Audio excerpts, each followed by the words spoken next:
Speaking today at the weekly post-cabinet briefing, Minister Steele stated that a testing lab is presently in Grenada and will be here for 2 months. He says the medical personnel will be testing for the Zika, chikungunya, and dengue viruses. The minister said one of the areas of priority is the testing of pregnant women, which will be done free of cost. We have a team on the ground, we have a lab on the ground, and we are going to be testing all of our pregnant mothers, as well as doing echograms for all of our pregnant mothers in the process. So we are ahead of the curve. This is a recommendation that was released today by PAHO for governments to start that initiative.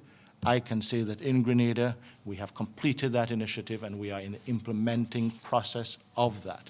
So it shows that we are in coordination.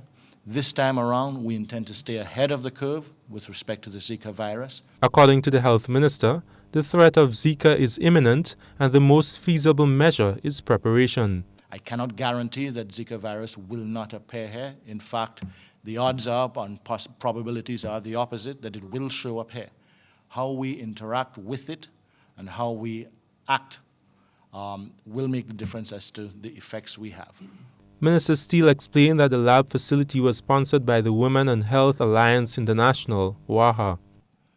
WAHA is, the actual meaning is Women and Health Alliance International.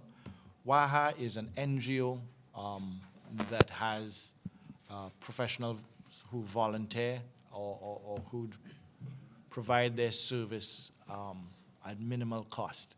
They are funded by various friendly governments and other international organizations. WAHA was very much present in Africa in the recent Ebola outbreak. WAHA would have been running some of the Ebola facilities, probably in conjunction or through the support of USAID or other foreign donor agencies. Another preventative measure being undertaken by the ministry is increased fogging. The minister further appealed to private healthcare providers to immediately report any detection of the virus to allow for proper testing and documentation.